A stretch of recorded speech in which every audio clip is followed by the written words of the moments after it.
It took me a long time to hit that button. I'm sorry. Back again on a Sunday. Oh my God, we're back again. On a Sunday. How you doing? I'm doing great. Me too. You? I'm great. I'm really digging these Sundays. I am too. It makes it to where, I don't drink. Well, just that, and it's nice to get up, have a little breakfast, brunch, if you will. Well, you can plan whichever. your day. Yeah. You build your day around this. This is the first thing you're going to do. Today was the perfect morning. I woke up refreshed. Mm-hmm.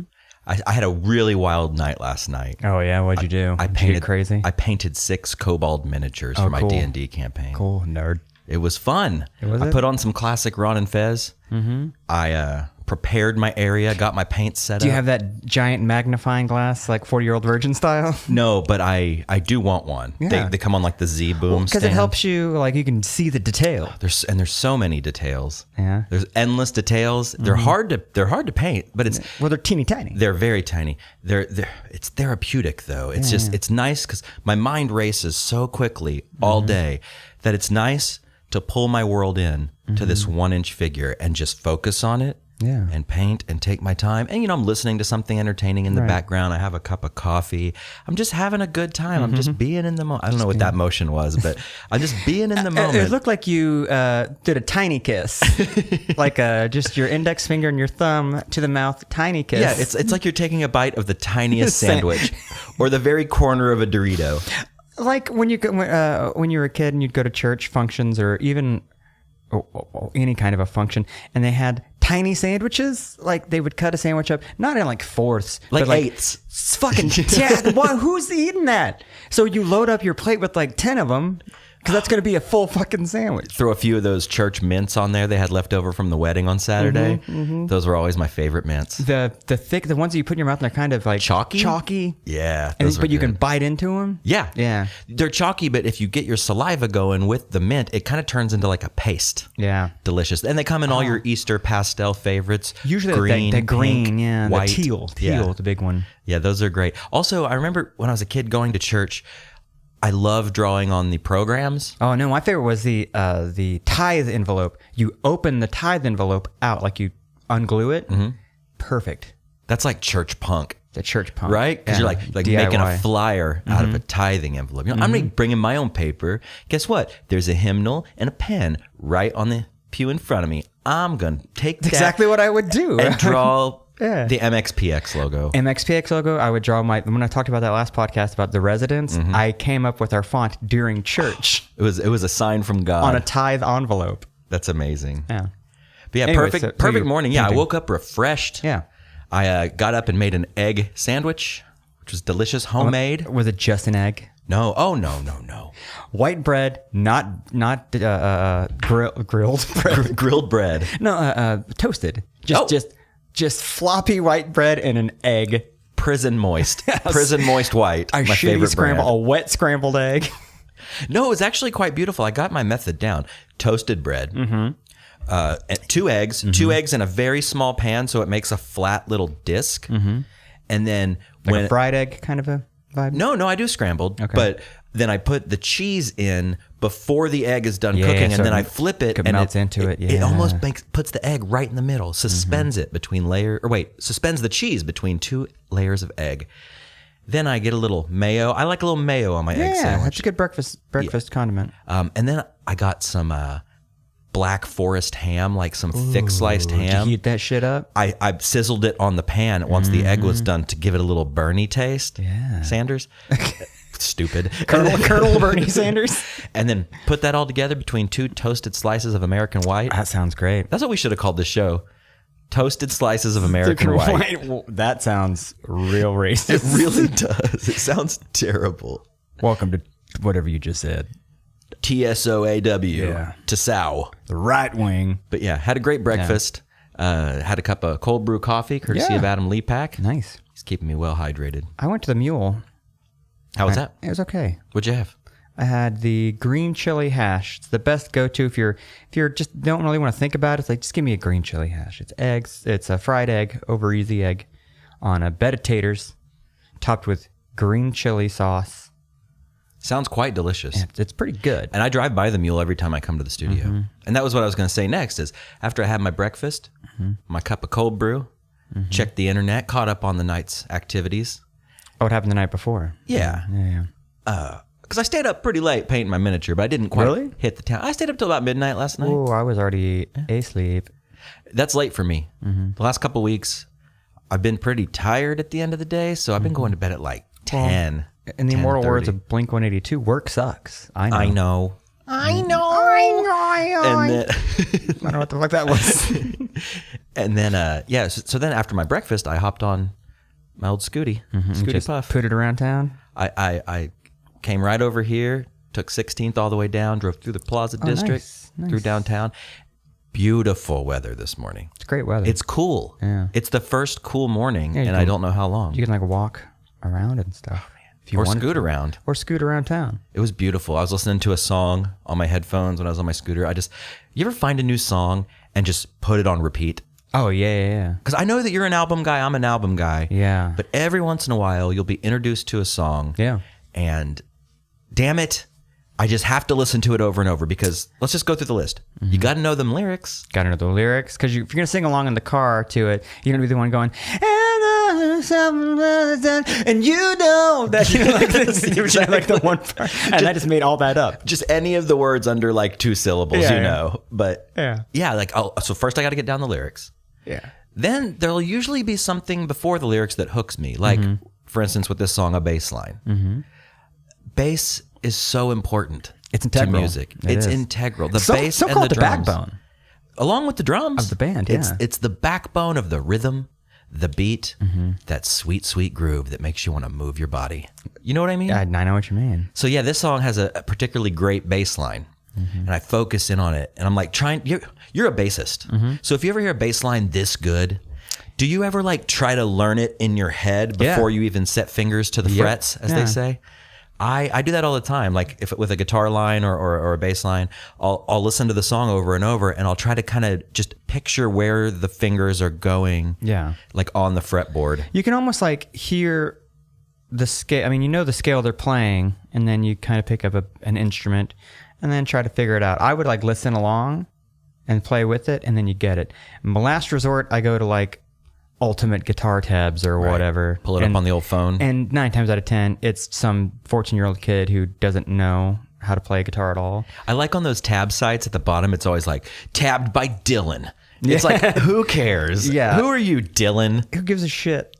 Go back to your room, Dylan. Dylan, I'm tabbing shit out in my bedroom. Mom! He's like got like his format down with all the dashes and numbers, and it looks all nice, but it's wrong because he's Dylan. Yeah, Dylan. Dumb Dylan. Hey, Dylan, you said he's playing a D suspended. He's playing fucking D minor, dumbass. Dumbass Dylan. Go back to guitar school.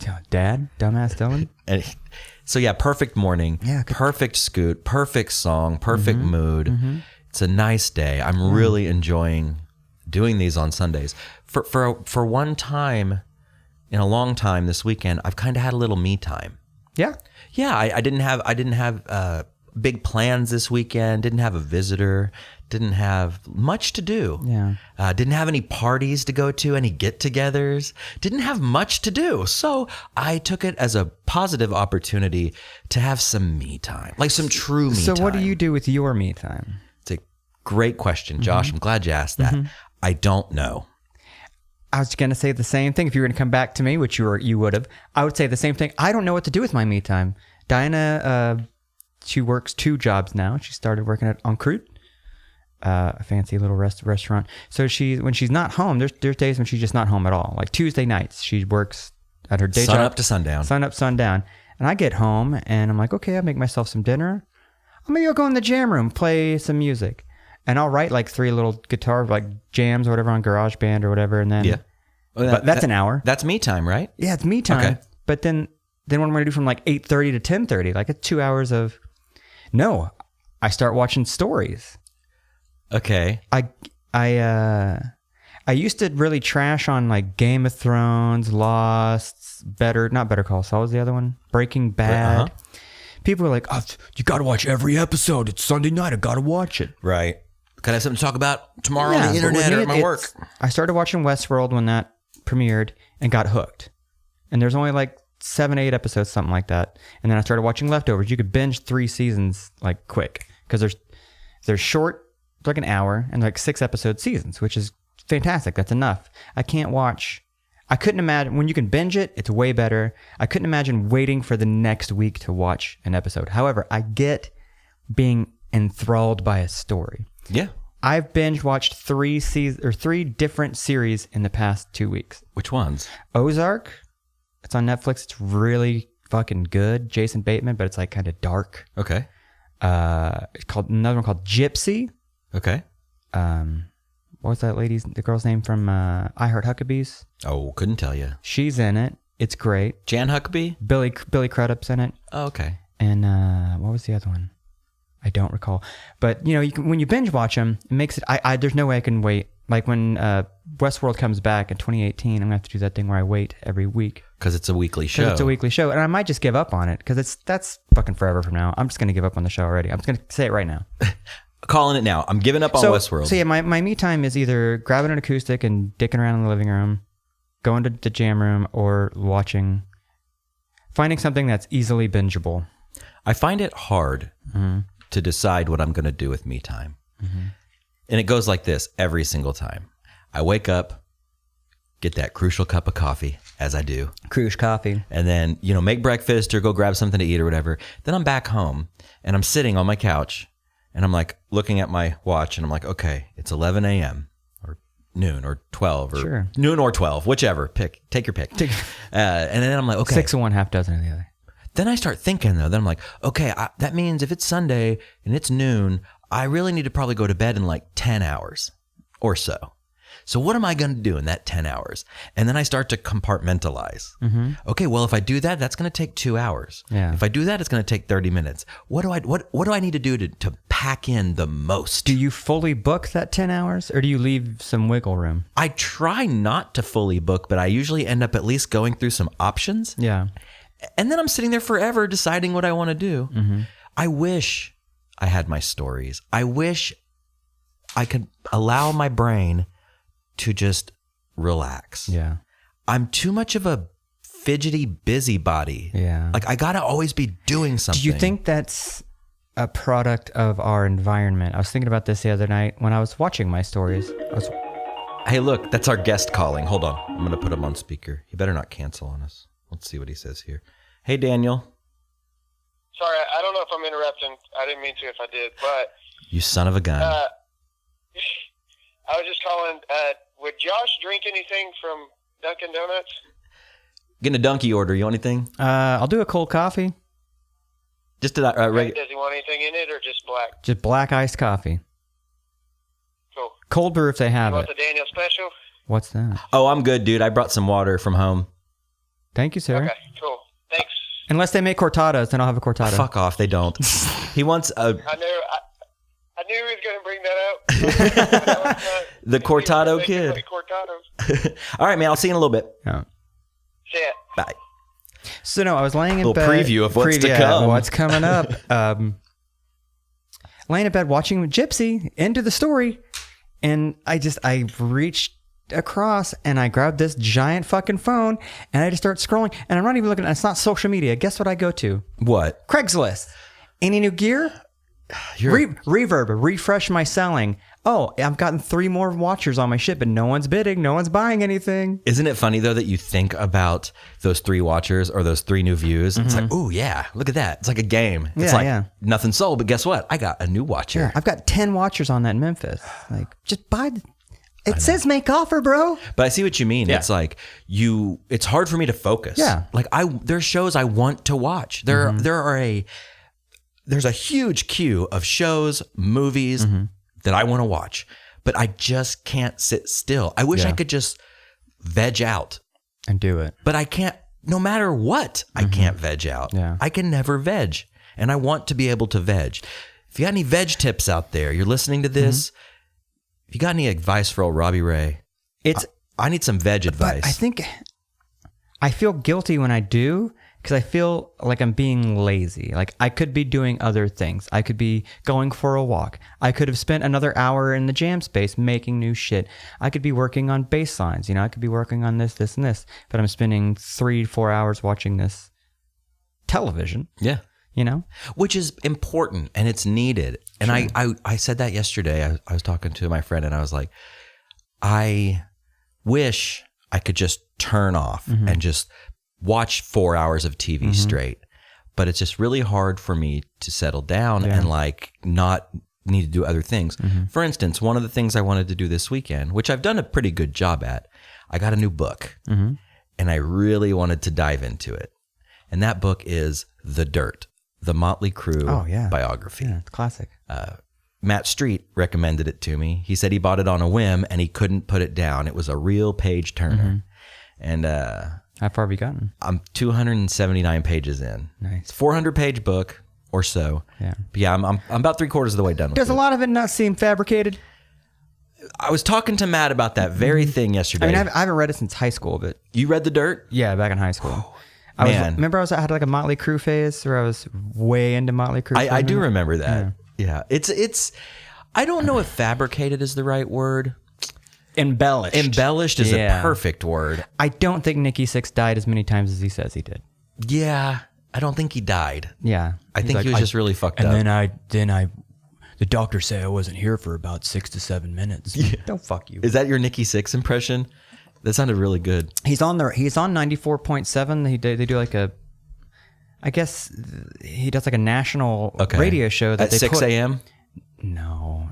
6 at 6. That'd be the best. But he's like, it's censored because it's national radio. So he'll tell a story, and it's super watered down. I don't know. It's just, yeah. But because every time I hear his voice when I'm flipping through the radio channels, all I could think of is The Dirt and stories about There are some very doing blow off of like an anthill or whatever. that was Ozzy snorting ants Yeah. in lieu of blow. Yeah. No, it's a real good read, and it's dirty, it's trashy, it's pulpy, it's like everything you would want from that kind of book. And it is a page turner, but it makes me feel greasy and guilty just even reading it. But you didn't do it. I know. It should make you feel better than them. True. It does make me feel like less of a fuck up. Yeah. Yeah. Like even, when I was younger and I was a little more wild and doing things I don't do anymore, it's like, wow, at least it didn't get this bad. Yeah. But it got me to thinking, if I had that kind of fame and money when I was that age, I might have turned out to be a real piece of shit. Well, they started Motley Crue when they were teenagers. They were young, yeah. I think Motley Crue got signed when they were like 22, 23, maybe 24, but still early 20s. Like, and boy, was I a fuck up when I was 21. Oh, yeah. I think we all were. I mean, looking back, I wasn't that bad. I was always kind of a good boy.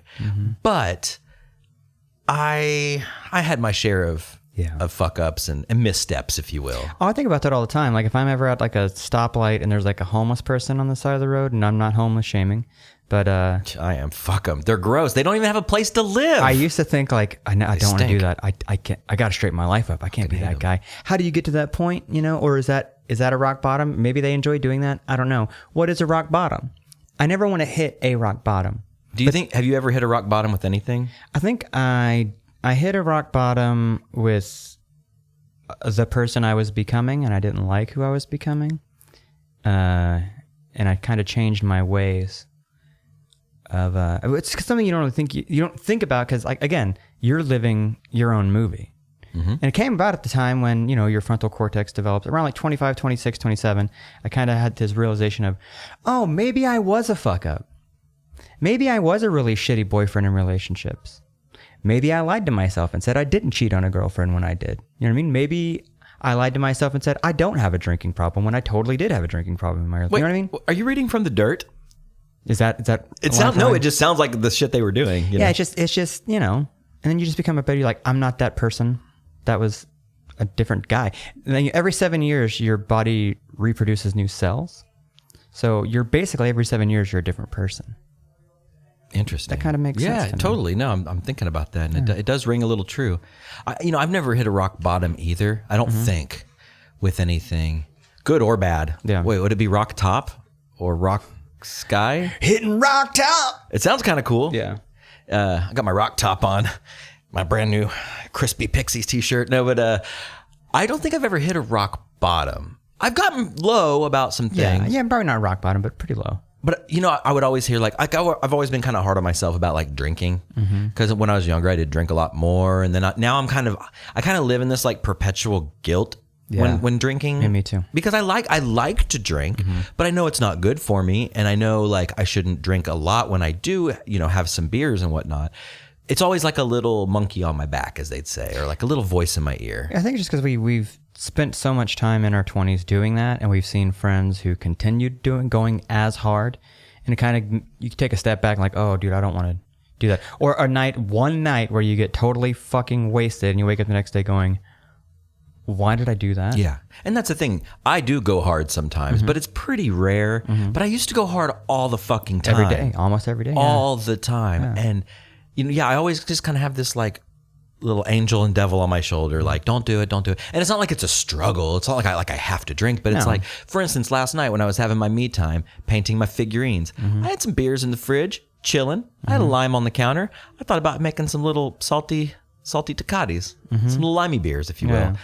But I thought about it, I was like, I got the house to myself. Adam and Chelsea are at the pop-up. I was like, I don't really need to drink tonight. I can just chill and paint my little dudes. And not have a hangover. Right. That's the best, is not having the hangover. Yeah. I do like getting having a beer or a beverage on a patio and the weather's nice, and having a really good conversation with either your significant other or a really close friend. That shit's awesome. But it's when that turns into, you want to do a shot? Which it does. Then it snowballs into and it's no one's fault. No. There's no one to blame. I wouldn't even blame ourselves. It's just you get out in that social aspect, and then next thing you know, you're waking up and you have a headache and the runs. It's I don't know if that's worth it to me now. I don't think it is. But I'll still tie one on every once in a while. Occasionally. Every once in a while. I'm probably going to tie one on tonight for the Feldman. You're going to tie one on? I think I might. Oh. I mean, not hard. I'm not going to tie it. Tie it tight? I'm not going to tie it tight. Don't I'm going to leave tie it it loose. Bunny ears. I'm going to bunny ears it. That way it can untie if it needs to. Man, what time does he go on? It starts at 7. I think he starts at 9 That's or not too 10 or bad. something. Cool. So I just want to catch a couple of tunes. Let me know how that goes. Gotta hear go for it. Let me know how that goes. Apparently he does Michael Jackson covers too. Will you take some video for the boys' definitely Instagram? take videos and put that shit up there. Yeah. Okay. And congrats to the winner. Yeah. I don't have the winner handy. What was her name? Do you remember? I'll pull it up. Hold on. This is some interesting radio. Pull it up, Robbie. Pull it up. Pull it up. Pull it up. Pull it up. Let's see her name. The lucky winner. Her name is. Come on, internet. Work with me. My phone is fucking frozen. There she is. Joan Brinkworth. Thank you so much, and enjoy the tickets and your boy's t-shirt. Yeah. So what else is going on, Joshua? Oh, not a lot. Just thinking about the usual. Thinking about life, Well, what you said earlier of we got some guests in the studio delineating your today, time. man. Say you had the 12 to 10 or whatever, and you said cutting that up. How am I going to use all of this time? Have you ever gone bigger out of the box and go, I'm in my early 30s. I probably got another 30 or 40 years left to live. What can I do with the 40 years I have left? The last 20 are going to be probably shitty. Just more than likely. The body's going to start breaking down and blah, blah, blah. So 30 years, what am I going to do with a good 30 years? It's just like my problem on the couch, just blown up. Yeah. Am I just going to keep doing the same thing over and over? I don't think you should be... Every 7 years, you should do something different. You shouldn't get stuck in a job, or you shouldn't get stuck in a career path, because eventually, you'll just start literally molding to your office chair, wherever the hell you're at, and you'll just stay there out of comfort instead of charging your mind, regenerating, trying to keep it fresh, do something new. Don't get old. Yeah, and I feel myself getting older. I mean, it's weird because I'm going to make up a word here, a mortalitist. Yeah. I'm really into mortality and we don't have an infinite time here. And I'm not one of those guys well, then I got to make the most of it and go climb a fucking mountain every weekend. No, kudos to those people that do that. Yeah, that's great, but that's not me. No. I just want to explore mentally instead and try to figure things out, or just, I don't know, just take the time to be admirable of the universe. Yeah. And that doesn't mean physically all the time. Sometimes it means mentally. Sometimes it means emotionally or spiritually or whatever. Right. Look at your internal relationships you have with other people. How are you treating the environment? Not only physically, the planet, the environment of your emotional environment. You know? Yeah, How do totally. just kind of center all that. So I do spend a lot of time in my head, but I do think about that often. Like, okay, yeah, I've only got X amount of time left. What do I need to do? What's the next step? Yeah. And sometimes big life changes are like what you need, whether it's expected, unexpected, you're doing, somebody else is doing, whatever. But man, it's so interesting. It's so interesting. Yeah. And when I said don't get old, I'm aware that we all age. Right. You can age, but don't get old. You know what I mean? Yeah. Like stay. And I think you do. Like when I see a super old person, I don't think they're old in their mind. I think they're probably in their mind. They're still that 20, like whenever you like click on, you know what I mean? Yeah. And like who your personality becomes, they're still that person. The shell has aged. It's been weather damaged, but underneath the hood, it's still a 1965 Mustang GT. You know what I mean? Yeah, totally. Like it just looks old on the outside. That sounds like a country song. Yeah. Like there might be a little rust in the floorboard. Interior is cracked and dry. The beans don't burn. There might be some rust on the floorboard. The dashboard's cracked and dry. It's good. Vibrato there in the voice. No, I totally feel that way because I look at it this way. Personally, I'm young at heart but old in mind. Sure. I'm kind of an old man when it comes to like my way of reasoning, my way of thinking. You stay inside on the weekends and you paint miniatures. Yeah, like an old fucking man drinking coffee. World War II minis. Yeah. No, mine are wizards, okay? They're wizards. They're wizards. but they're rogues. No, but yeah, I'm kind of old like that, you know. I like my things. I like things a certain way. I'm particular about my things. Yeah. But I am young at heart. I think I'm fun. Yeah. I'm different fun. You know? Yeah. I was thinking about that last night. Just to get real with Robbie Ray here, episode 3. I did feel a little bad for not going to the pop-up last night because I knew a lot of my friends were going to be there. But, you know, I rarely get the house to myself. Yeah. So I took last night as an opportunity to truly have some me time. Yeah. Recharge, relax, paint, drink coffee. I think it's good to be alone with your thoughts and alone with yourself. You know what I mean? Like if you're constantly surrounded by other people, and I'm not saying that's a negative thing, you don't really have time to internally reflect on you. And that's another weird thing. Like if you spend more than an hour or two alone by yourself in a room, I think that's why meditation's so important. You start to really work some shit out. Yeah. The pulley system starts going in your brain. It's like, oh, okay. Yeah, I like that, man. Yeah. And that's the thing is, I thought to myself last night, and I was talking to Kate on the phone for a little bit, and I brought up to her, I was like, you know, I don't know how to say this without sounding like a dickhead, but I'll just say it kind of the way I thought it. It's like, I used to get upset when people didn't invite me out, but now I don't as much. Especially like going out to party. Yeah. Because like, it's funny because I used to do it all the time. And then I went through that phase where I like phased it out. But I would still be, it was like this weird cross where like I would phase it out, but I would still be getting the phone calls and texts like, come out. Yeah. And now those phone calls and texts have like peaked and now they're going back down. Well, because I think there was enough, ratio-wise, there was enough times where you didn't go out. Yeah. That people would start thinking, well, Robbie doesn't really go out to parties. Yeah. So. But then in my brain, you know, I started being like, hey, why didn't anybody ever ask me to come out? Yeah. Like, so it was this weird, it looked like a DNA helix for a long time of spinning emotions, but now they've leveled out. Yeah. And, you know, like a couple people asked about if I was going to the pop-up last night, and I was like, you know, probably not, you know, gonna have a little me time.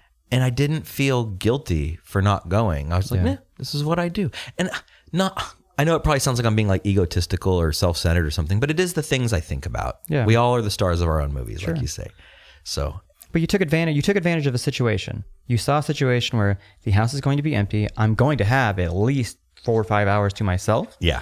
I'm going to take that 4 or 5 hours and work shit out. Now, you could have easily been like, I don't want to go to the pop-up, or you go have some drinks and then you leave, or you can go out and do other shit, go to a movie by yourself. People do that. I thought about that. I thought about going to the movies today to go see a movie by myself. There's my secret movie theater, with the great popcorn and low prices, Yes. right by my house. I thought about going there this weekend and seeing a movie by myself. I really want to see Valerian. Yeah? I don't know why, and I know I have like the worst taste in everything. Well, it's a comic book movie based on I think a newer comic book. I don't think it's I just think it looks cool. Yeah. Like it looks like a treat for the eyes. Yeah, the story's going to be dumb. Like, of course. Dumb. Of course. But it's going to look rad. It's going to look awesome. And I actually didn't even see a preview before I decided I want to see it. I just saw like pictures like online from it, and I was like, that looks kind of cool. That looks like something that would be fun to watch. Something you'd want to see on a big screen. Like one of the things I binged or watched or whatever, I watched the Ghost in the Shell. Ah, yes. I would. Okay. Should have saw that in the theaters because it was visually fucking stunning. It reminded me a lot of Blade Runner. Yeah. In like the visual aspect of it. It was super rad, which I think the new Blade Runner movie is going to be fucking awesome. I hope so. I have to see that on the big screen. Yeah. Well, let's go see that together. Again, the story's probably going to be dumb, and you know they're going to kill Harrison Ford. They're just going to do it. But I want to see treats. You know what I mean? Speaking of treats, let's have some treats and go see that together. Let's do it. What do you say? All right. All right. I'm down. That's a date. All right. I'm looking you square in the face. Look at you square in the jaw, brah. Okay. So visually beautiful. Ghost in the Shell. I'm a huge fan of the anime. Visually beautiful. I didn't care about the whitewashing. We talked about this, not to get into a long story, but it really wasn't as big of a deal as people made it out to be. Yeah, I mean the character in the comic or the anime and all that stuff. It's a robot. Yeah, it's a robot. It's a white girl robot body. The brain is an Asian girl's brain. Yeah. But they put it in this fake robot body. Yeah. It's like the default character on an RPG. It's just like whatever the developing company seems fit to be the default. That's what it is. You can change the haircut, change the shorts and the t-shirt, but yeah, that's your guy. Exactly. But yeah, I thought it was visually beautiful. The special effects are amazing. Yeah. Acting is fine. I think that really came second in that movie to the visual and and everything else. Well, even the story, like it, I think they just wanted to show that in like a live action thing, and then the storyline was just secondary. You know I agree. what I mean? Yeah. I got that shit on Blu-ray though because I wanted to watch it, but I'm saving it.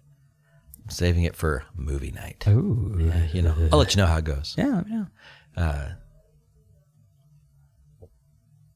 you just stop? No, I'm being a little distracted by the noise outside, I must say. There's some sort of a production. Well, there's so we're in the Paramount building, downtown Oklahoma City. 3rd floor. Room number. No, don't tell the room number. Don't tell the floor. We're on the 5th floor. Oh shit. We're on the 12th floor. 13th floor. Talk about shitty movies. So we're here. We get this place. Patrick at the Lost Ogle is gracious enough to let us record from this studio Ran into him room yesterday, by the way. Oh, you did? Yeah. How's he doing? He's good. He was coming out of guest room. I was going into guest room, and he asked like, "You guys still in the room?" Like, yeah. He's like, "Oh, cool." I'm like, all right. Thanks, Patrick. Yeah. Yeah. It's cool. thelostogle.com. Thanks, Patrick. Yeah. Anyways, this is like a historic kind of theater building. What is the history of this building, Josh? Do you know? Well, back in the Disney, I'd say like 50s or whatever. This was the 50s or whatever. It was a theater. They showed movies and what have you, but it was the actual offices for Paramount Pictures. So any Paramount movie you've seen. So it's not just a clever name. It's not just a clever name. And then but now the room, the part that we're in is no longer used. I mean, there's offices still here, but they're kind of rented out for different things. Like there's a guy across the way that does audio, video, post-production stuff. There's a cool violin repair shop down the hall. Yeah. That's really cool. Yeah, neat shit. But I came here today and the door that goes outside was open. So I walk in through that door and there's, the best for director's chairs. Or makeup chairs. Makeup chairs. And there's a lady doing makeup to this dude. There's a giant trailer out in the parking lot. And there's it's like a food spread. What do they call that? Craft services. Yes. So there's some sort of a production going on. I don't know if it's in this building, in the theater, or they're just getting ready here. Or they're just getting ready. So if you hear anything in the background, it's people doing all that kind of stuff. It's like stylists, Yeah. Makeup artists and stuff. It's kind of cool to walk into. I was like, whoa, there's a lot of people in here. Usually it's quiet. Yeah. And serene. Like we're the only people here. Yeah, but also we do it at nighttime usually. That's true. But yeah, so if you guys hear anything on the mic, apologies. Hopefully it's not too distracting. But yeah, I just got a little distracted by that because I keep wanting to hear what they're saying because it's just loud enough to where I can barely make it out. Yeah.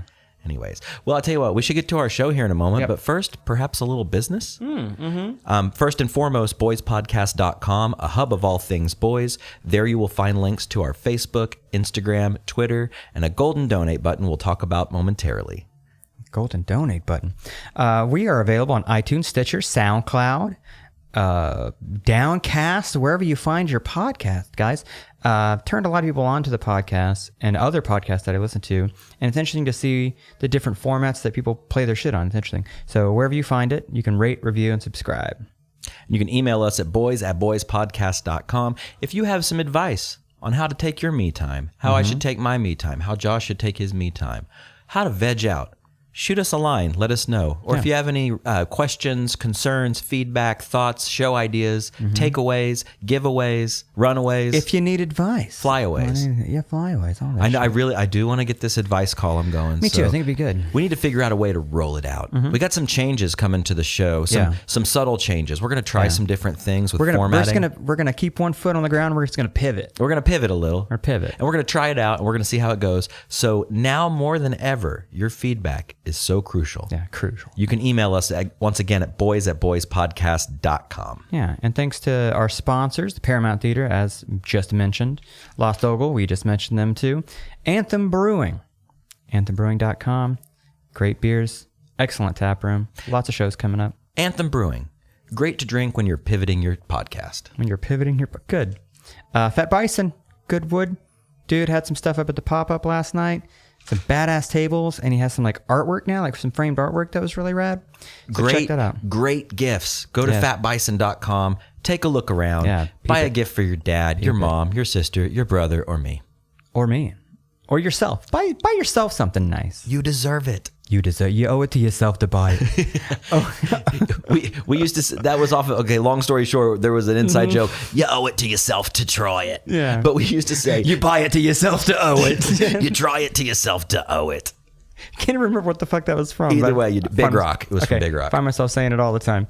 And then OKC Comedy. Lastly, OKC Comedy. Robbie, we got some OKC Comedy shows coming up? You know what we do, Josh? Okay. Friday, October 27th, we've got the man, the myth, the 2x4 wielding badass Hacksaw Jim Duggan coming to Oklahoma City. Now, when he would take it and he'd like stomp his foot around. He would stomp and then he would lift the 2x4 up in the air and go, ho! Yeah. Did he do like a cross-eyed thing too? No, I think that was the Bushwhackers. Oh, Bushwhackers. Yeah. See, that was a team. That right? was. It was a tag team. Tag team back again. Yeah, okccomedy.com for more info on the Hacksaw Jim Duggan show. Cool. Going to be a spoken word Q&A. Sure. I'm not sure exactly what it is, but the man's coming here, and if you were a wrestling fan, back when it was the WWF and not the WWE. Before the world whatever, the Panda whatever. Before Panda Express came in and fucked the world. Fucked that up.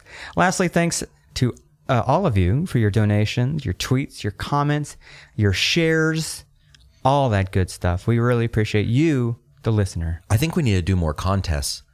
Because our ticket giveaway, we had the most comments ever. And, you know, when you're giving something away, people comment more, of course. But we do appreciate any comment or even a little like or a little heart on Instagram. It's so nice to see that people are listening. Let's see what we can we'll talk with our good friends at OKC Comedy and see maybe we can do some kind of ticket giveaway with them. I bet we can. Maybe we can get that done. So keep your ear to the ground and your ass to the air. Because we're coming by. What? That sounded sexual. I know. And yeah, last but not least, if you care about this, if you like this, if you listen to this, if you want to be nice, if you want to be friendly, giving, pull caring. up a window, go to our shit, go to Boys Podcast. There's a donate button right there. You can donate $1, $20, $50, those increments only. We need some stuff. Yeah. We want, one of the first, I need speaking lessons. Yes, speech lessons. And then as we pivot, the show in a new direction, one of the things we've talked about, a little sneak preview, if you will, streaming the show, video streaming. We want to do that. So we need to get some high quality cameras. Nothing too expensive. I'm not saying we're not going to be shooting the next big budget movie. We just need a couple 1080p webcams. They're not expensive. No. But guess what? We need some help. We need some help. Help is appreciated. So click on that golden donate button. Send a little green energy our way. We'd be very, very happy with you. Nice. I'll tell you what, we're going to get to our guest now because right now he's walking in. Let's do it. Ladies and gentlemen, from the band All Have Sinned, Mr. Daniel Cemetery Gates.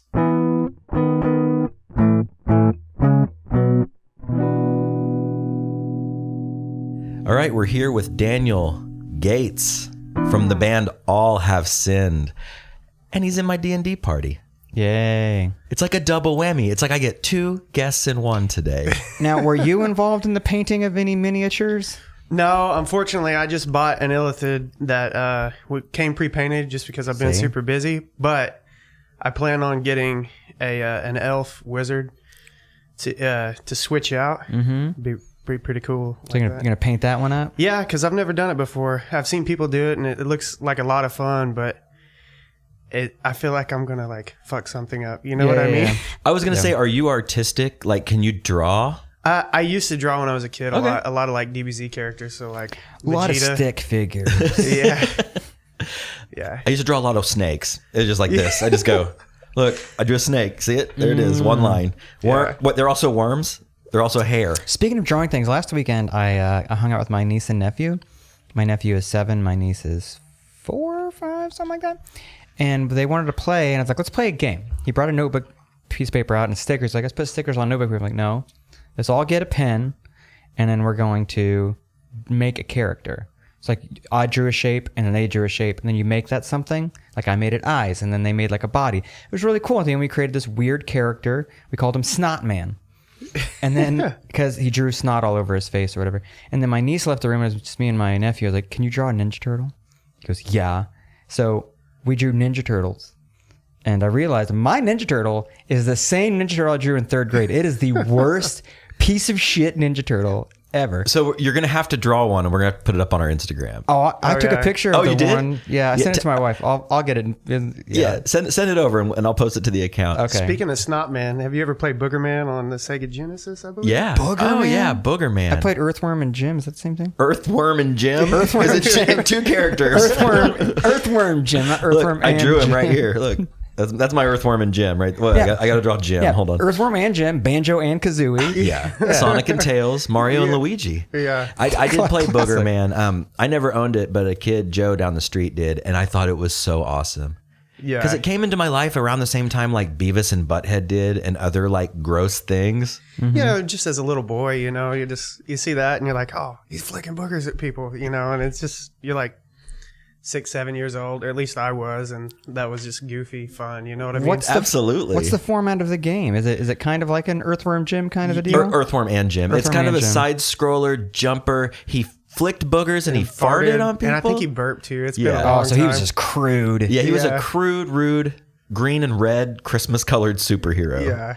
But I remember the game being very gross. Like the color palette they used for the game, it was all very like grimy. grimy green and brown, Yeah. like gross. But I ate it up. I Something ate a Booger slam Man up. band would put as their album cover. Dude, absolutely. I see that stuff all the time. Like a lot of bands, and I can't name certain band names, but it's always boogery. Yeah. It's like body fluidy. Yeah. It's gross. Oh, Something booger font? It's kind of a booger font. Snot yeah. font. Yeah. Yeah. So speaking of bands, you're in one that I enjoy and have seen a appreciate few that. times. Proudly sport your t-shirt here. I almost wore it today. Oh man, just whenever you wear it, it's awesome to us. You know what I mean? Yeah, that people dude. would even pay attention to us. So. It's pretty metal. I dig it. I wore it to work the other day and I got a lot of compliments. Everybody's like, what is that? And I was like, oh, that's my friend's band. You should check them out. They're on Spotify. Yeah, that specific shirt. We had a man, I forget who the artist is, but it's like a wood carving of Ezekiel in the Valley of Dry Bones. Well, we couldn't get that to work on a shirt, so our friend Haley Booth, wonderful artist, she can do pretty much anything you ask her for. We're like, hey, this is the idea we're wanting to put out there. Can you just represent that for us? And she came up with that all on her own. It's great. Yeah, and we're kind of wanting to rebrand and get away from like the whole. I mean, we'll probably still have some, but like the words across the chest and the shirt like that, typical deathcore stuff. Yeah. We're just trying to branch out and be more representative of who we are. So It's interesting when it comes to merch like that because I've been to a few of your shows now and I'll see the other band's merch. I'm a merch kind of guy. I love one of my favorite parts of going to any show is going and scoping the merch table. I like to see what's new, what's trendy, what's like cool, you know? And I've noticed that a lot of deathcore and metal shirts, they kind of follow the same like archetype. Definitely. You know? And it's cool to try to break out of that, but people want that archetype, Yeah. and that's why that archetype exists. So Yeah. it's got to be kind of interesting to try to step out from that. What you should do is you should do the reverse of like, so you know, like the Taylor Swift t-shirts that were all like death metal Taylor Swift, or they do like the Danzig, but it's a Swift or something. So do the opposite of that. Take your band and then put it in like super pop, like Katy Perry font. On like There are bands that do that, on like though. a pink There shirt. are, yeah. And also, like, I'd say about 2 years ago, my girlfriend works the merch for us most of the time. And I got her this shirt from Hot Topic, which I know, Molgoth, that whole thing. But anyways, It's fine. Josh still shops there. it was like do. pink and just like Care Bear colors. Mm-hmm. And it said death metal on the front of it. Nice. So, It's perfect. It attracts Yeah. the eyes, Yeah. right? Yeah. You're doing what you're supposed to be doing there, Daniel. yeah. So Trying. so you're in All of Sin now with another D&D buddy. Yes, man, Austin, he's stuck by me through a lot of stuff. We've gone through a lot of changes, and I mean, it's natural in a band, but we're just keep pushing on. I mean, for about 1.5 years, we went without a drummer just because we couldn't find anybody to that could do the things that we needed for the band, and also kind of had the same vision. Luckily, we found Josh, but me and Austin for the past 1.5 years have just been writing just pre-production stuff until we found Josh, and right now, we've got 2 songs that are hammered down that are in the vein of the style we want to go into. So it's like a blend of death metal riffs with like a little bit of grindcore riffs, if we can fit it in, with like hardcore riffs, movement parts, breakdowns, 2-steps, stuff like that. A lot of our older stuff didn't have a lot of 2-steps, so... And now explain to me what that is, because I saw that on Facebook the other day, and I listened to it, but I didn't know why it was called that. Well, a 2-step is just this part. It's just 1 and 2, so it's like kick, snare, repeated, and then the riff is somewhat groovy, but it helps people get in this movement pattern, and it's just a lot of fun. It's something different than just like the typical breakdown movements, Right. but it's just movement oriented, get people into it, and they have certain steps to it. It's not like a country 2-step or whatever. I can just imagine all these metal kids like start line dancing. Yeah. That would be cool. Yeah. But it's something Yeah. but it's something like, as a fan of that music, like if you hear that in a song, you know that the band is Yeah. doing that on purpose for yeah. that moment. Definitely. That's And cool. there's anticipation riffs too for the different stuff, like just little build-ups that get people in the mood, or it can be really jagged as well. It just depends on how you want to approach it, how you want it to hit. It's super interesting because like after our D&D sessions, a lot of nights we'll like swap music videos. We'll just like Yes. we'll do some streamies, Josh. I'll pick a video, then I'll pick another, then I'll pick another, then I'll pick another, then I'll let Daniel pick one, then I'll pick about 5. No, that's kind of true, but Typically Korn to like Body Snatcher. yeah, exactly. It's a real mashup, but I appreciate all different kinds of music, and you've turned me on to a lot of this music I wasn't too familiar with. And I just eat it up, man. Like I enjoy learning about different genres and the intricacies of these metal bands. Definitely. Well, and the same goes for you. Like I have never been a big nu metal fan, so Which I am no longer a new metal fan. I just like to take you back in time. okay. Yeah, I've just never been a big fan of it. Not that it's bad or anything. It just never clicked with me. But then you showed me the Deftones, and I feel like they've really transcended that genre or whatever, but they're just so good. And I wouldn't have known of them if it wasn't for you and Jake. Like, I don't know, man. They just, anything I listen to theirs, I like it. It's just different. It is different, man. And I feel like it transcended the things that made that genre make funnable. Well, they always got thrown into that new metal niche, and they weren't at all. I think it's because the first record had a lot of rapping on it. That's the most white way possible. There was a lot of rapping on that first round of Adrenaline. There's a lot of On rapping. that first long playing record, there was a lot of rapping. Yeah, and then Earthworm and Jim. Earthworm and Jim. They were on there. Oh, what an My favorite asshole. rap duo. And then the second record, like, it got a little, I don't know, maybe it's because the Family Values tour, which they only did one, and then they kind of pushed away from that, like, I think they did get a little lumped in. They got lumped in, but they weren't Mushroom Head, they weren't Static X, they weren't all that shit. Yeah. Head PE. They were, I would say they were, I want to say thrash.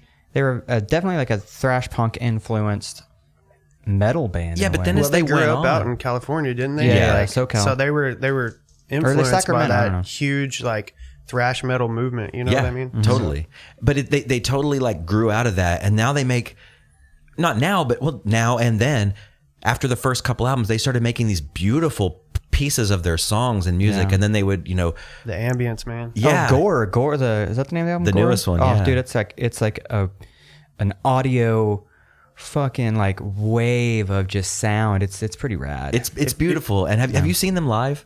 No, I haven't. They played at the Criterion last time they came through. I heard they killed it. Oh, yeah. It was beautiful. Like I was in tears of joy, which I cry at concerts. Big surprise. I'm a big crybaby. But I will get teary-eyed at concerts. If it's a band that I really care about and I'm really in the moment watching them, I will get like well up because I'm so happy and I can feel the music, you know? It wasn't just that they were like killing it, playing it, but they had like a visual aspect to their show, like lights, like much like you guys do with your thing, like incorporating lights and visual into your show, and not just like anyone could strap a guitar on and get behind a drum kit and just bang out some fucking songs. Like that's whatever. You can listen to the record, you know? If you make it visually stunning, you can maybe fuck up a little bit if you're like, I don't care. That was awesome. It just adds a layer to the experience. Definitely. You know, and there's and not to knock on bands that don't do that, because it's not always needed or warranted.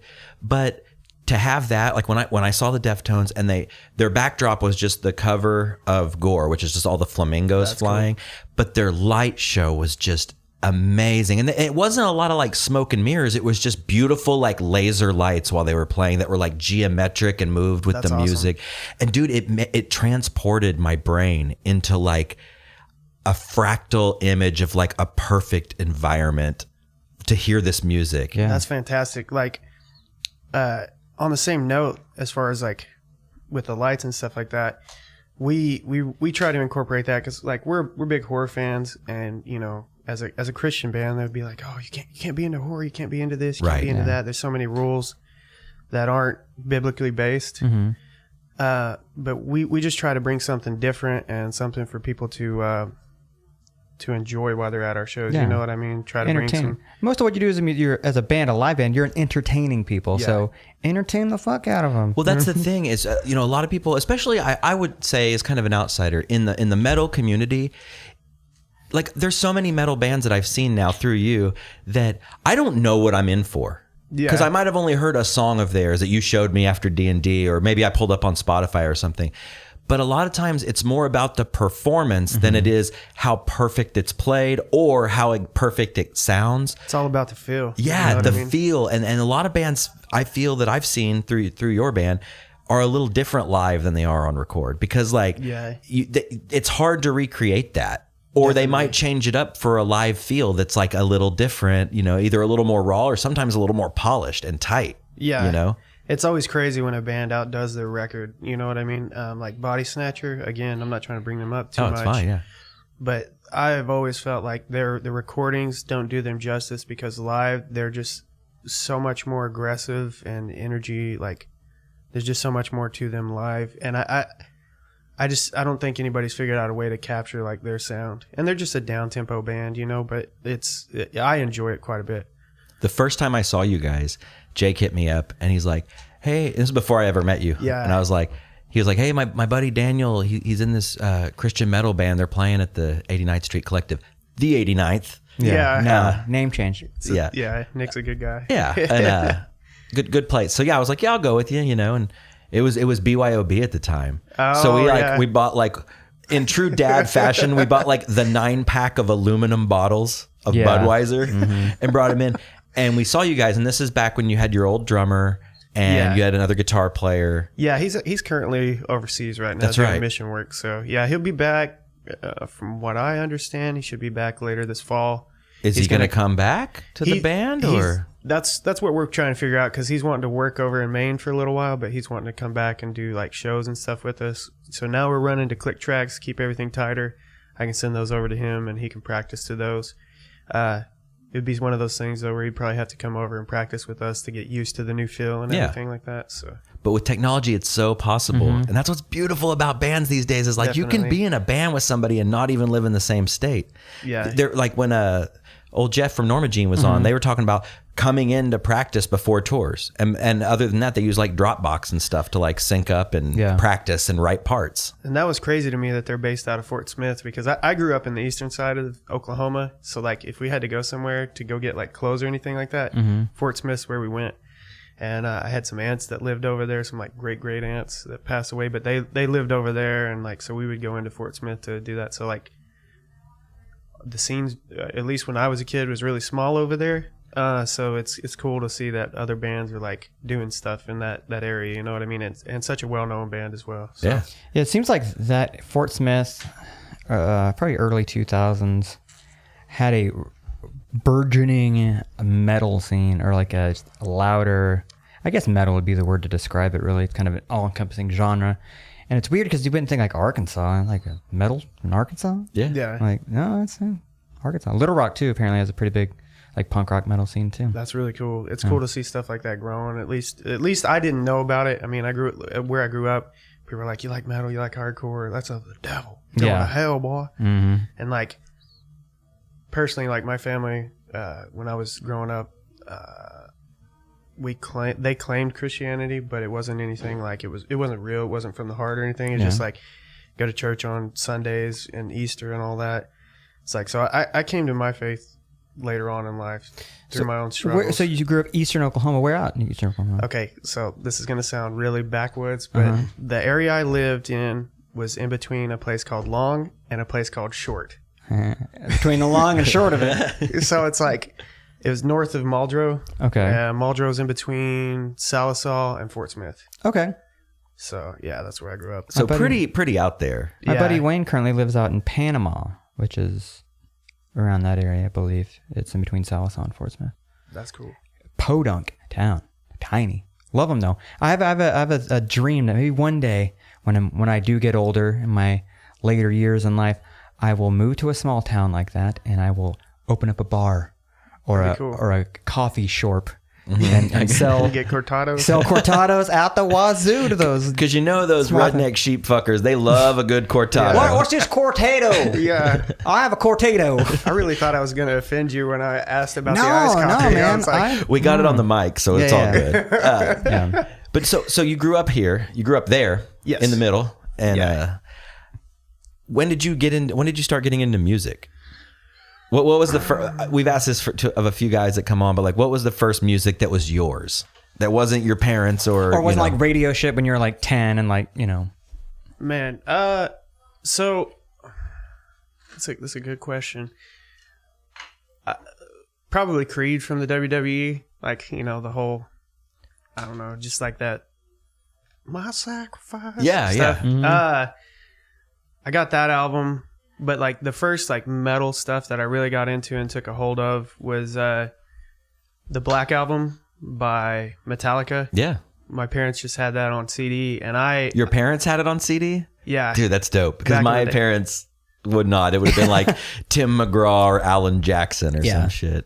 My dad, Blake Shelton. Yeah, my dad was into like when he was a kid, he was into 80s metal, so like, you know, like glam and thrash and stuff like that, and he kind of grew out of that, but still he would listen to it every now and then, and they had that. And I guess when I was a kid, like little bitty, like 1 and 2 years old, it was like, I think that album came out the year I was born, so they would play that all the time. I think that was what grew an affinity for it. I don't know. Cool. But when I heard it as like 10, 11, 12, it just, of Wolf and Man, that riff, the dun, dun, dun, dun, you know, it just grabbed me. And The Unforgiven, like, I don't know, I wouldn't say I was bullied, but I was definitely like outcast as a kid.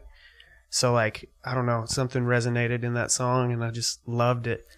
And from there, I listened to that, and then I heard Kickstart My Heart by Motley Crue on a racing game, and then Turbo Lover by Judas Priest on that same game. And then from there, just went down the trail, you know what I mean? I mentioned this in the intro, but I'm reading Motley Crue's biography right now. That's awesome. I'm like 3/4 of the way through it. I started it on Friday, and it's awesome. I can't put it down because it's so debaucherous and so like, oh my gosh. I have the Heroin Diaries if you want to read it. I might have to read that next, but it's interesting. We were talking about how much of it's been embellished a little bit. I think it probably has, or it's probably like they were probably so like drunk and on drugs that they probably.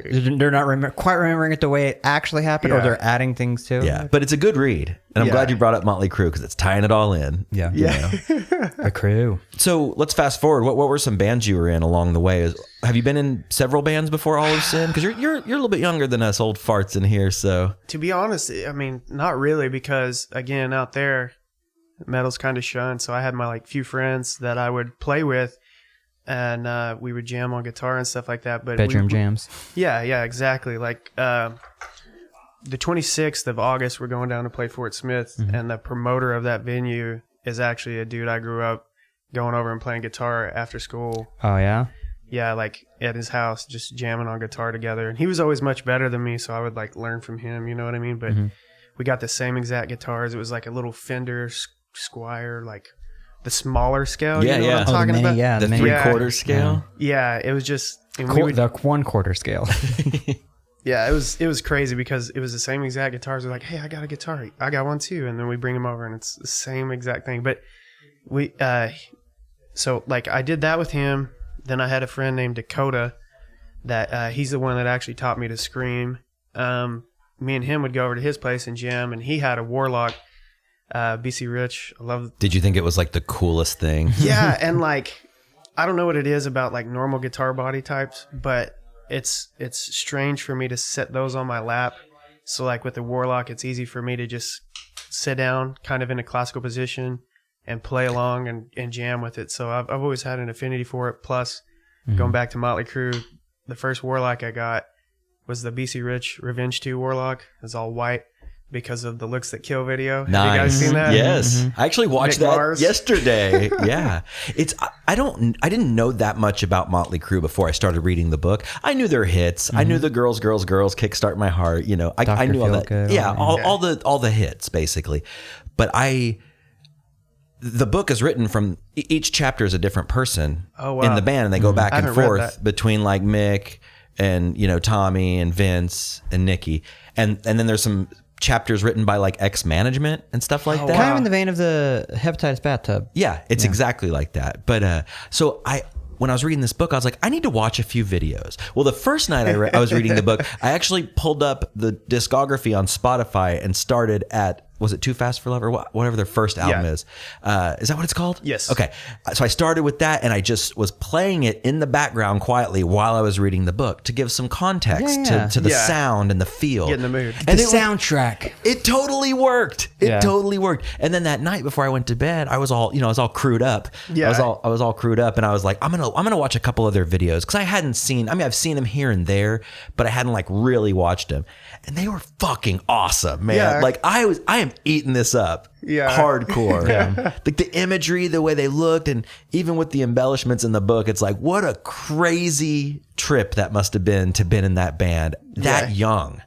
Well, Yeah. and from what I understand too, like I don't know a whole lot about it, but what's cool is even then it's kind of a blending of genres, even if it's just the aesthetic aspects of it. Like from what I understand, Nikki was really big into like the glam punk stuff from back in the day. You know what I mean? Yep. So like I think they're called like the New York Dolls. And Yeah, all that. exactly. Johnny Thunders and the New York Yeah. Dolls. Yeah. And so he would, he brought that into it, and it's just something different. It's cool, to see somebody do something different instead of just the same old. Well, they did that kind of stuff, but they threw a lot of like classic rock and roll guitar riffs in a lot of their stuff. Like Kickstart My Heart, that's like a rock and roll riff. Like it's just Yeah. rock riffs. They just boost it up with crazy distortion, and then like they look like hot chicks. Yeah. Yeah. I do think it's funny. I went down a rabbit hole because I am a big fan as well of weird metal Yeah. guitars. I love weird metal guitars. I love crackle paint, and I Yeah. love like reverse headstocks and shark fin inlays and everything. Have you seen the four neck from Michelangelo body? Yes, That's and he crazy. like plays that shit at the same time, like a hand on the left and a insane. hand on the right, like doing like arpeggios and stuff. He's like a gymnast of like guitar, totally corny, but like very technical and Oh good. yeah, big hair. I think it was Nitro as a band. Just even worse. Like arm span hair. You know It's what I mean? fun to look at that stuff though, because looking back, and I'm not conservative by any means really, but even then I'm like, did these dudes know how much they look like chicks?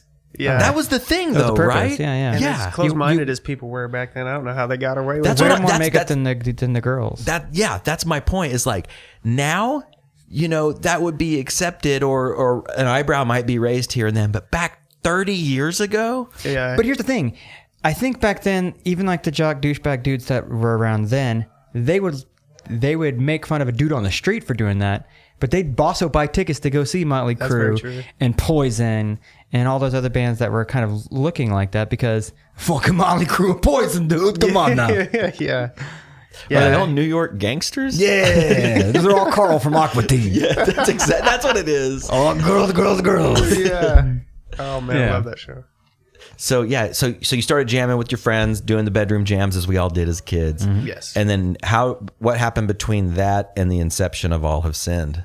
Okay, so not to go too far back, I would practice a lot by myself, and then I ended up going to NSU, which is Northeastern State University, for guitar. I was going up there actually for music business, but I was playing my guitar. I learned a little bit of classical guitar, some music theory and stuff like that. It lasted a year, and I just felt like there wasn't enough like actual industry knowledge. It was more of like business classes and music classes, no like overlap.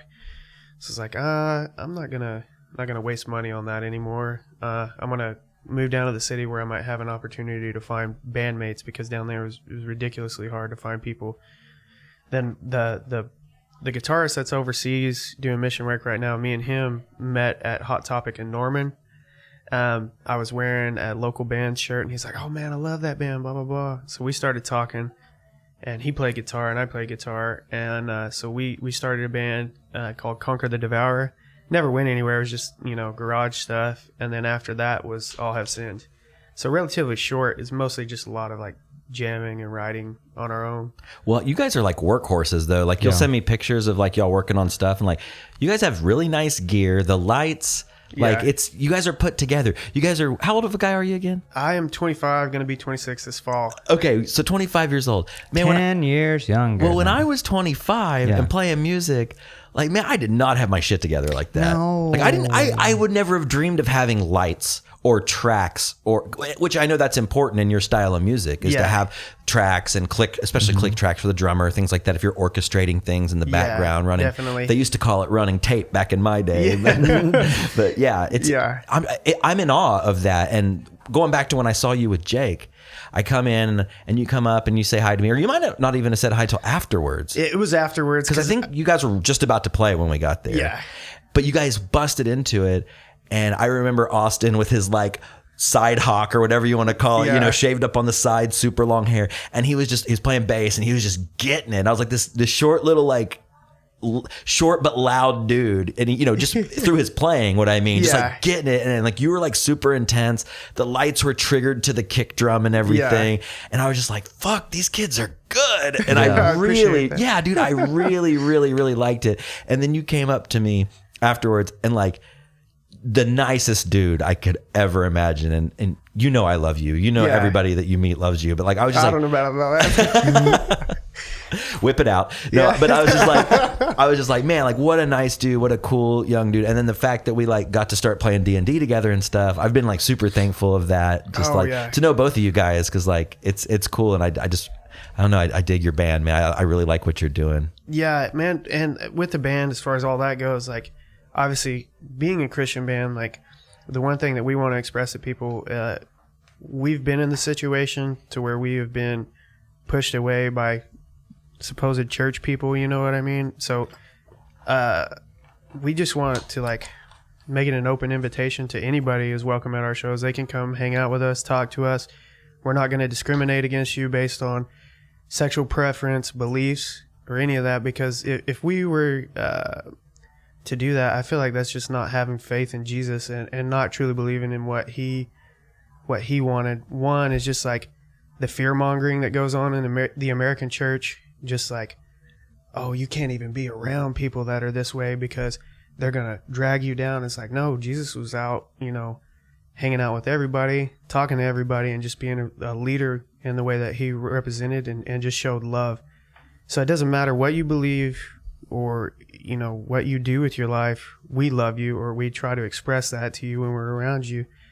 And you don't have to fear us or talking to us or anything like that. Because again, growing up where I did, I'm sure you guys dealt with this too. Growing up in a small town, it's just like, if you like metal or hardcore or anything like that, you're going to hell. You're you know of what the I mean? devil. Yeah, exactly. I was thinking about that the other day. Go ahead. I was just going to say, what's weird is you're of the devil, and then you find these like Christian bands that are heavier than the secular bands. Like, are you kidding me right now? Like, is it Demon Hunter? Was that one of the Christian bands? Yeah, they've got their heavy moments. And it was like, what the hell? You're not hearing that, especially back then, like on the popular shit wasn't nearly that heavy. No. It was just crazy. I was thinking about the other day when I was a kid growing up, hearing of the devil. That's of the devil over and or of over. The world. Mm-hmm. Yeah, or of the world.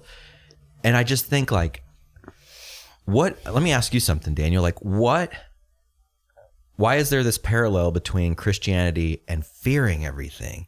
And do you think that's just a Bible Belt thing? Or is that like, are Christians different in different parts of the United States or in different parts of the world? I think they are. I think it's a cultural thing. One of the things is, in 1 John, it talks about that perfect love casts out fear. So I think, just as they did, I believe it was the Middle Ages or whatever, with the selling of indulgences and stuff like that, when the Catholic Church withheld the Bible and only they were allowed to read it and stuff that. Because it is a belief system, sometimes it's used to manipulate people.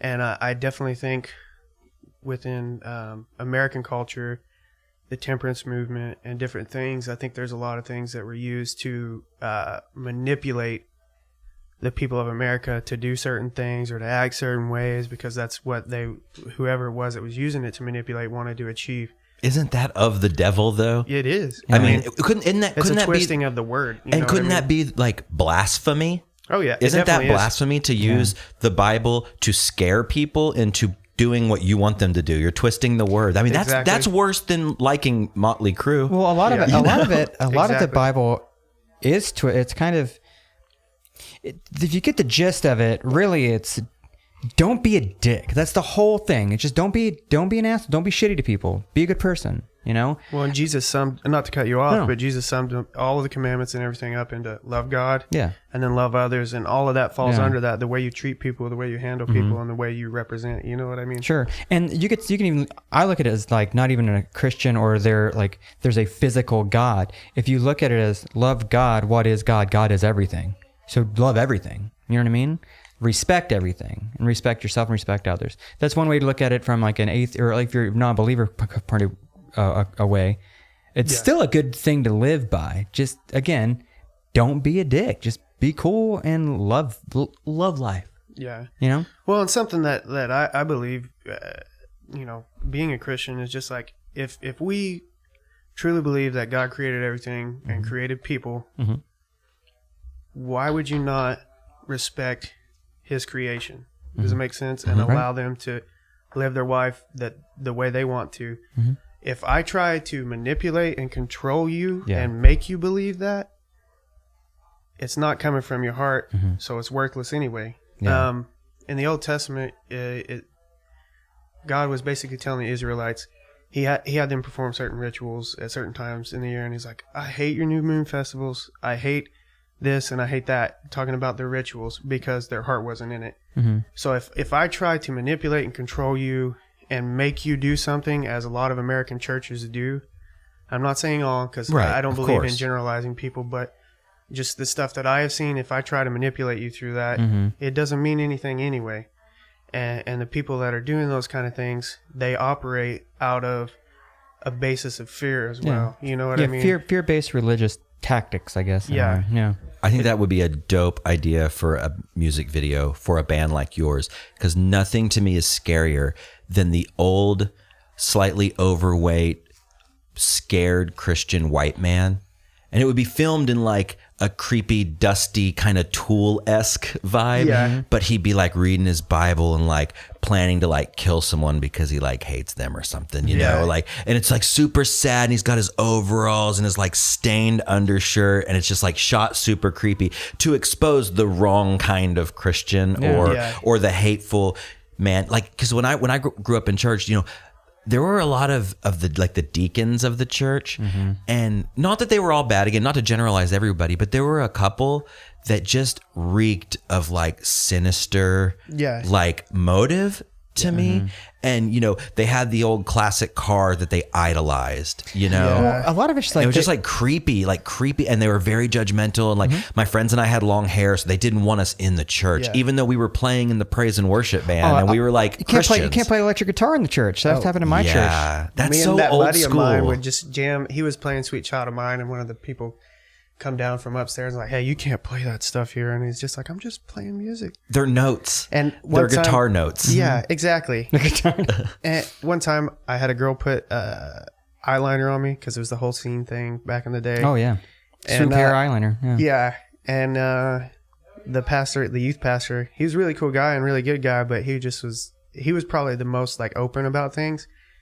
But like, he's like, all right, you can't wear makeup around here anymore. I'm like, I don't see what this has to do with anything. But at that time, I wasn't a Christian, so I was just there for the women. Right, right. Yeah. Go there for the girls. Yeah, so like, I'm not trying to be like, oh, I'm this or that, but I'm just being honest about it. Yeah, of course. And friends, we'd go out there, and I'm not that good of a skater, but they would skate, and I would ride, with them and play around. Yeah, I'd push around while my friends tried to ollie, pretty much. They had like, it was fun, but it was just like the same type of thing. And then I worked for a deacon, one of the deacons at our church, and man, you just see like his church face versus like him outside of church, and he would just be like hitting on and talking dirty to all these women as they walk by, and he was like checking them out and all this. I'm like, bro, that is completely against the Bible. And everybody respected him, and like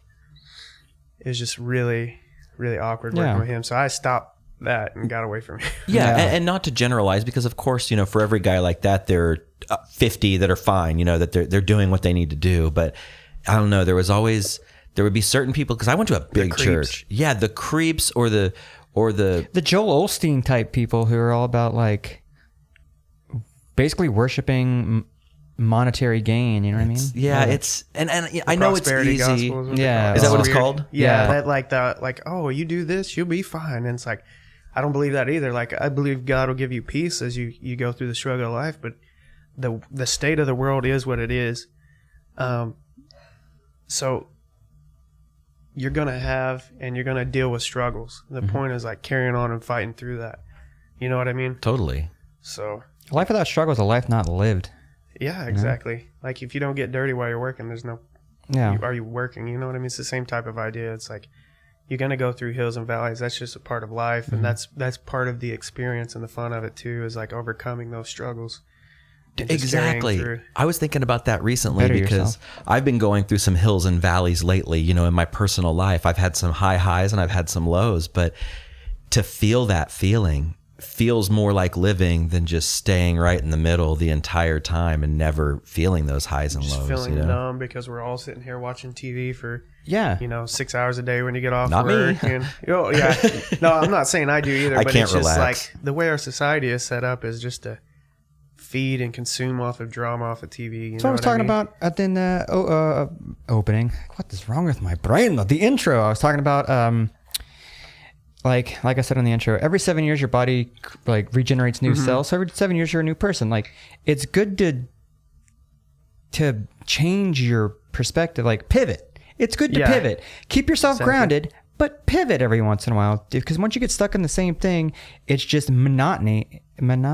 Is that, and you're just doing the same shit. Is that why they call it the 7-year itch? Because you have all these skin flakes falling off from your last body? Yeah. You just got like skin flakes everywhere. A little ashy. Yeah. Gross. Yeah, I have to have variance in everything that I do. Like, it's hard for me to get stuck in the same thing over and over again. That's why we play deathcore, because it's like you can change it up and jump in between stuff. But like, I'm kind of jealous of some of the food posts you make from time to time, or like the stuff that you do, because I'm like, man, I'm a foodie as well. So like, I love trying new things. Always. I'm limited because, vegetarian, I can only do so much, but that even makes it more enjoyable when you can find something really cool that, you can actually eat. It's cool. And cortados. Yeah. And eventually, I think I'll grow out Let's of take a shot cortados. every time Josh says cortado. It's going to be the new boys drinking game. But it's I take a shot of a cortado every time. but that's one small way of doing something different, like change your routine. I found myself even getting in like a daily routine of like, wake up, go to this place, get a cortado, go to work, then you go to lunch. You go to the same one of 3 places for lunch every freaking day. Then you go home, have dinner, watch your stories, go to bed. And it's like the same, it's almost like a loop. And whenever you can break that loop for whatever reason, It's an experience. it's good. Or take a different way home, take a different way to work. That's something that I do a lot. And I know it sounds like a little thing, but it's a way for me to break the loop. For instance, I like to ride my scooter to the studio on Sundays because it's like a nice ride. Yeah. It's like there's not a lot of traffic. It's nice out today. Beautiful. I can't wait to get the fuck out of here. But I always do that on the way home. I'll try to just take a route I've never taken. And sometimes I end Yeah. up in a neighborhood with a dead end and I have to backtrack, or sometimes I'll go through a construction, but it's part of the journey. And I think breaking that loop is so important. But But some of the smallest things are some of the best things. You know what I mean? yeah, So- I like the loop sometimes though, but sometimes I like to break it too. Yeah. I mean, and give yourself mini vacations. If you do like a 9 to 5, you have Friday, Saturday, Sundays off, wake up, ass crack of dawn on Saturday, jump in your car and go somewhere. Our state has almost every geographical topography imaginable. You can literally go to a different place every weekend, and you've gone to the desert. You've gone to like the Great Salt Plains. There's so many different things to do, and it's literally in your own backyard. Just go do it. Go do something. And I say that, I don't do it. I would love to, but you got to do it. I'm saying this to tell myself, go do more stuff. Mental note. Well, even Mental if you're note. not an outside person, you know what I mean? You can go. There's a lot of stuff here in town to do.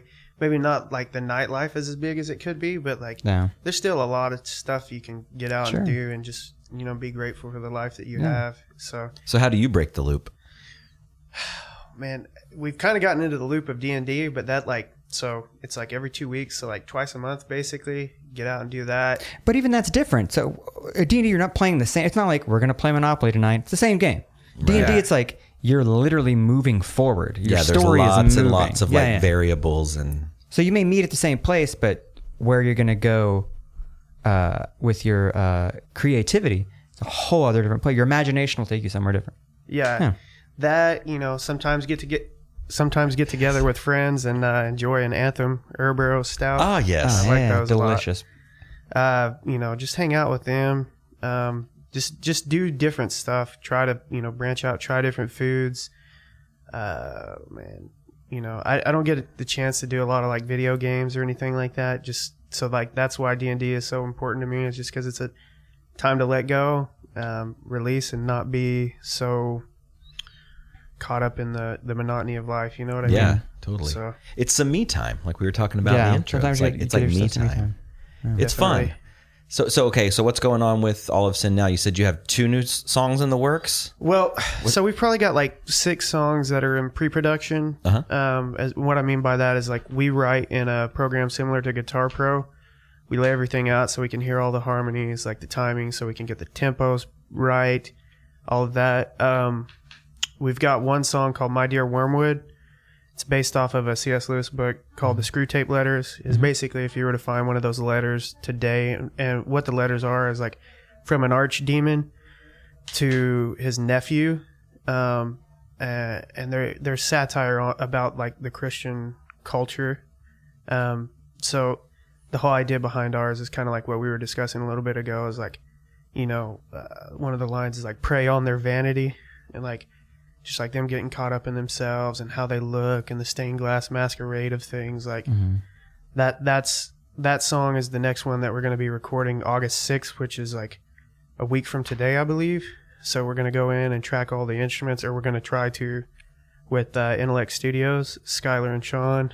And then after that, we're planning on getting the vocal like session set up. Not sure exactly when that's going to be at this time, but we're trying to get a single out at least by the fall, and then we're trying to wrap up having like at least an EP written by the end of the year. Nice.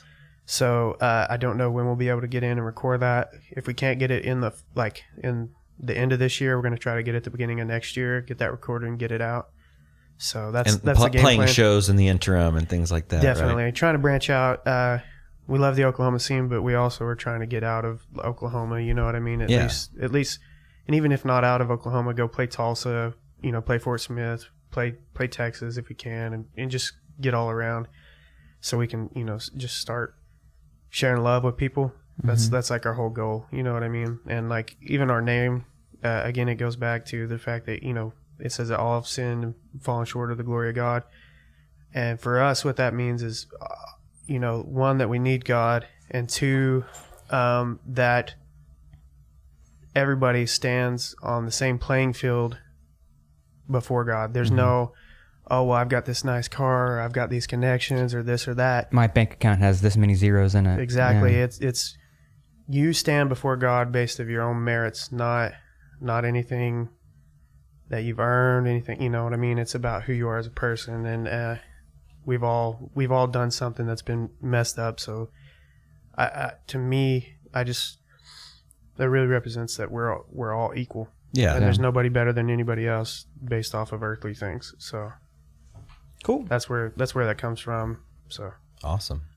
I think we're going to wrap up here soon. Is there anything else you guys want to bring up? I saw you writing something down over there, Josh. I was making notes for the All right. for the post show. All right. What about you, Daniel? Anything else you want to address before we get off here? since I've got one story. Are Let's you trying do to it. get out of here? No, let's do it. Okay, I figured. So when I was a kid, growing up where I did, we would go, me and a friend, Brandon Ogden, we were probably 10 years old, go back up in his family's pasture, and they had this little like shed thing that I guess they could stay in for whatever reason. Well, there were a bunch of 22 bullets that were back there, and we would take a shovel and set it on a piece of concrete and smash them, and they'd shoot off.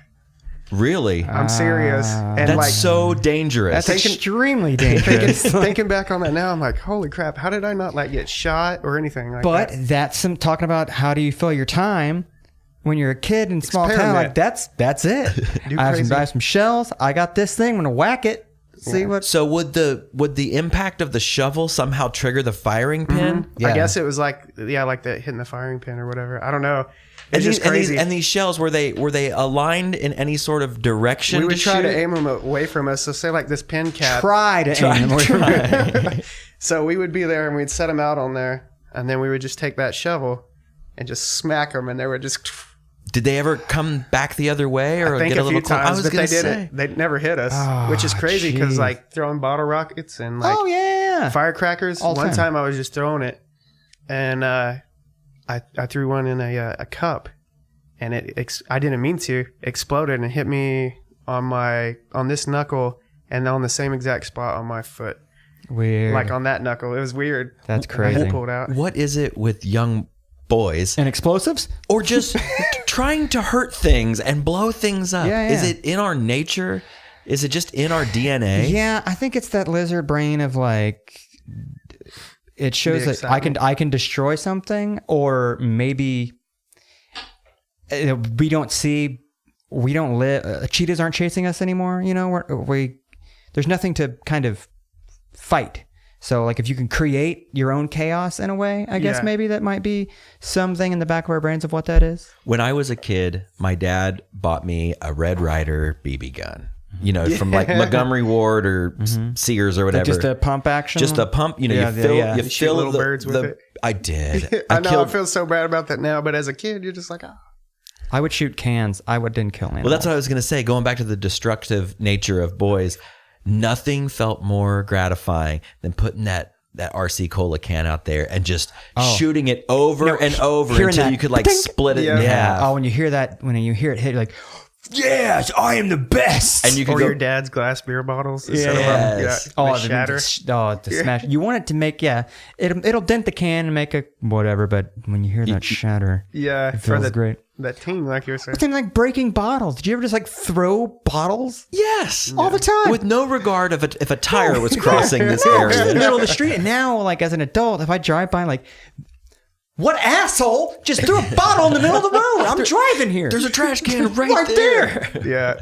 There's one at our apartment that someone had just like thrown it in the middle of one of the parking lots, and it's like, this has been sitting here for about a week and a half. When are these maintenance people going to come pick by that and up, pick yeah. that shit up? No, and that's when you do the adult thing. You just write a letter to the leasing agent, like, this glass bottle has been here. I took a picture of it, and it's been in the same spot. That's when you know you're getting old. I was gonna say- you start I was gonna writing out an aggressively written letter. Yeah. I was going to say, wait 10 years. You're going to be the guy out there with his little broom and dustpan, like shaking your fist at the sky. These damn kids. I already see the signs of getting older. I'm like, oh man. Yeah. Embrace it, happens. dude. Because Yeah. guess what? You'll be 36 before you know it. And boy, is it a different world. It will come quickly. It's funny because like we were talking earlier, like I'm young at heart, but old in mind. And it's weird to feel myself get older. Like, cause you know, when I was 25 or 21 or whatever, I never would have thought, oh, that mic's totally going to pick up you peeing. Come back real quick. We'll wrap up. I had to edit out my pee last episode. It was really embarrassing. Yeah, I tried to like do the stealthy pee on the side of the bowl, you know, but you could totally hear me pissing. I mean, you can always piss in the sink. or sit down like you usually do. But anyways, at home. It's my personal. But yeah, I always do the airdrop when I'm in public. what's the airdrop? Man, I don't like sitting down on toilets in public because I'm grossed out by stuff. Yeah, I like bend over. I couldn't sit down. Dude, on it. It grossed me out I too layer much. two layers of a TP on the seat, and then I'll do it. I feel like I'm still going to get something from that. So I just don't sit. down. I just sit. I wipe and sit.